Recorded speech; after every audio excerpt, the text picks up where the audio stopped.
Hello, peace, love, my friends. When I'm trying to, so today we're going to be seeing a friend who has fibromyalgia. What it affects his brain, his consciousness, and his physical being. Oh, could you imagine? That's all four hopes for him, right? He wants us to see him as Jesus. I know him as a dear friend. He is a really good guy. He just wants the best for everyone.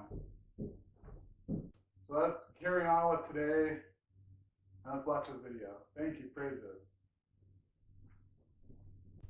Okay, I'd like to welcome Al to the show. Al, how do you want people to see you? Hi, how you doing today? Wow, how do I want people to see me? I think I'd like to say that when they get to see me, really see me, they see a vision of Jesus. Oh wow. Yeah. That is interesting. Oh, that's really cool, Al. That's really cool. That's really cool. I mean, to be somebody potentially that has the wherewithal to actually pull it together and say, yes, this can be done, and they do it, the success of that in itself is nothing short of a modern day miracle.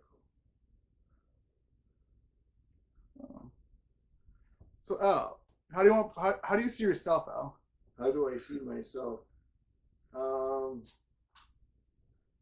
I see myself very laid back. I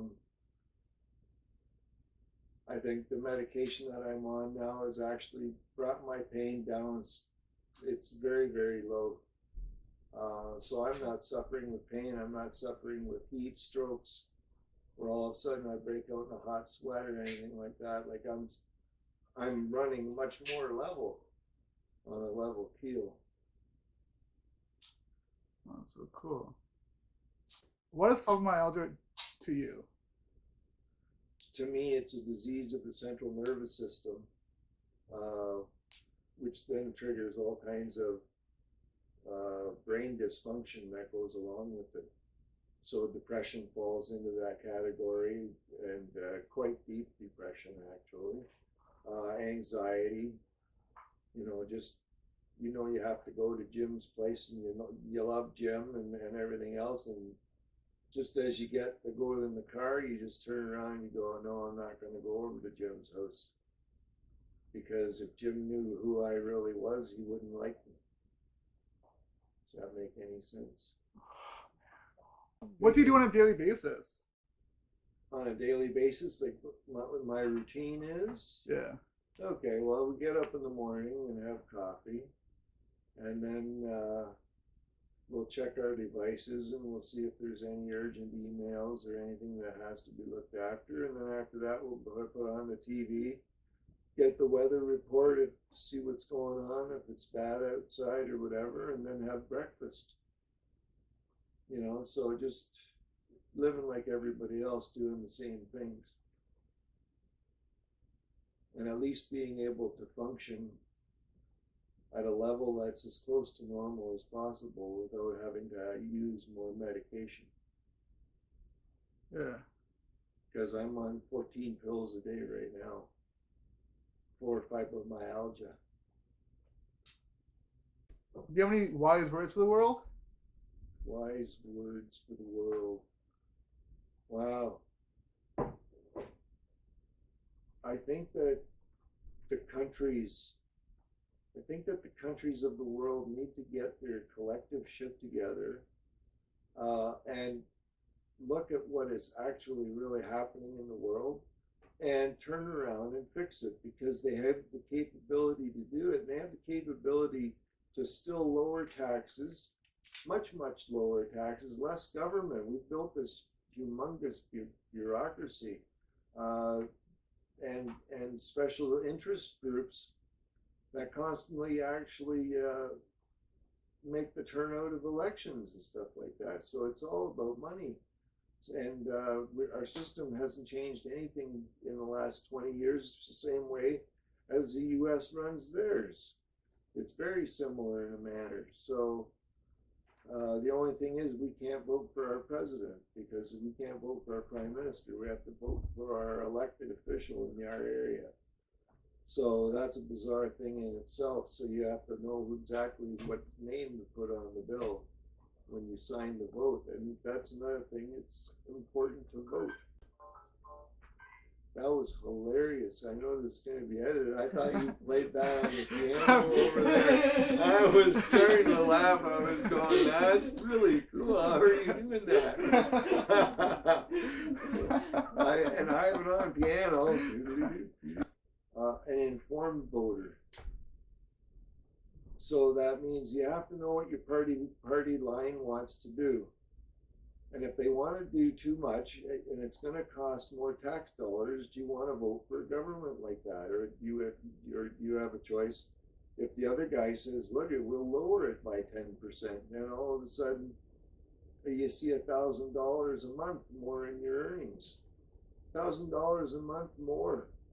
That should make life much, much less difficult for people and families, right? They should be able to go out and run and play, do soccer and have fun, just live life as a normal family instead of dad having 2 full-time jobs and so does mom, and you never see anybody anymore, right? They're all gone and all split up. So there's got to be some normalcy put back into what's been going on.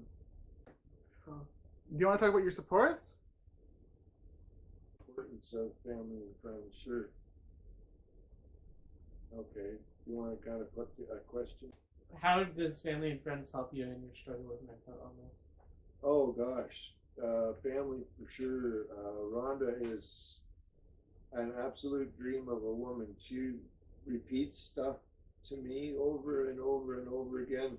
And I can ask her, what are we doing in 15 minutes from now? And she'll tell me, that's what we're doing. I already told you once, but I'll tell you again. So she's really good with that. I think that it's important to have the support of the community because of being involved in Canada Mental Health Association, being in touch with those people and getting help where needed, taking on the counseling that's offered by the CPS. Staff there really looks after the people quite well, I think.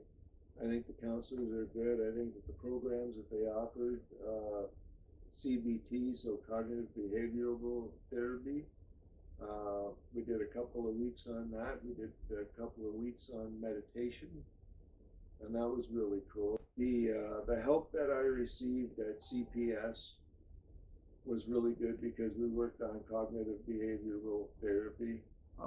And I had a couple sessions of that, so it was practicing the brain to do something different, to act differently and think about things in a very open manner instead of in a closed manner, but be conscious about it, like on purpose.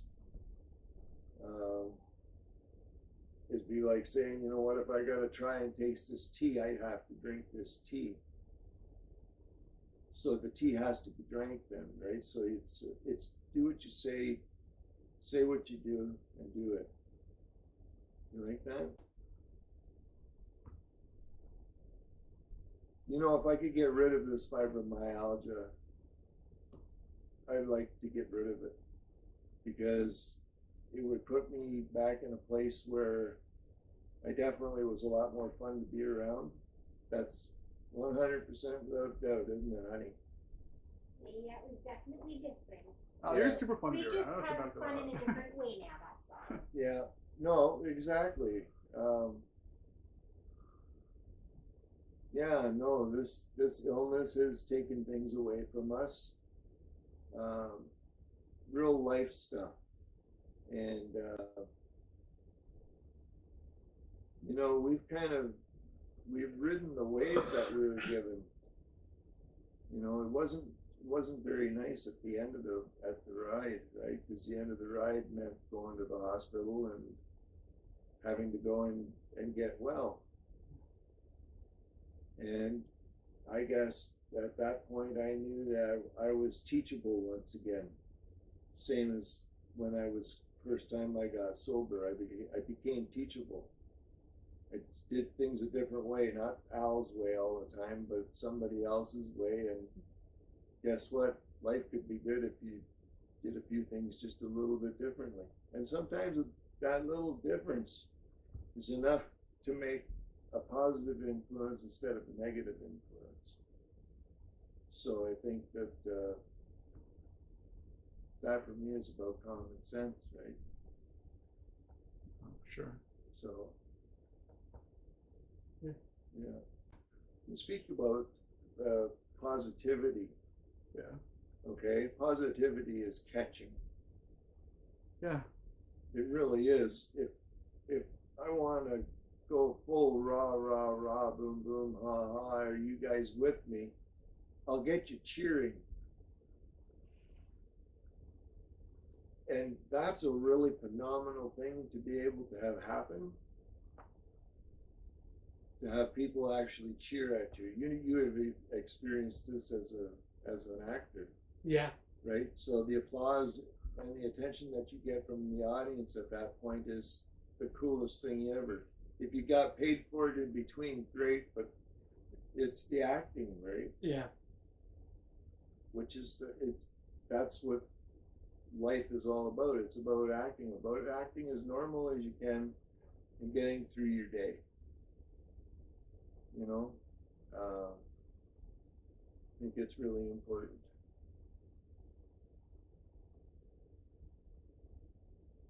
It's important to have good friends to lean on. Sometimes just to say boo on the internet or whatever, or the interweb.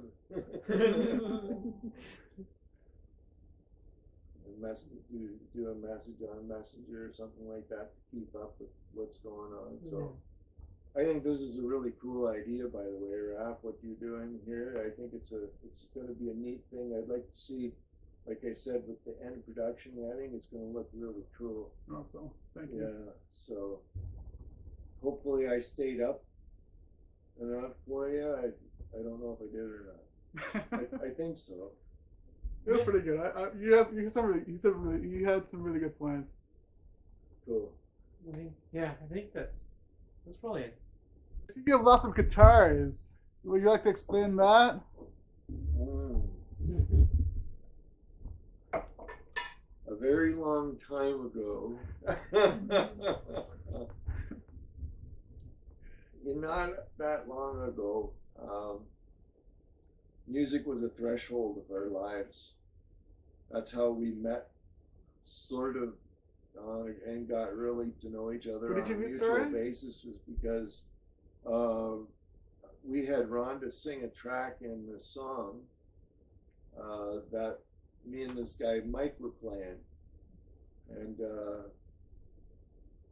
what was the name of that song, honey? Sweet Soul Ascending. That sounds amazing. Yeah, and that was written for a person who committed suicide, I think. Suicide is a bad thing, you know that? It really is. It's like, there's a saying I know. I gotta remember how it goes. Now I'm drawing a blank.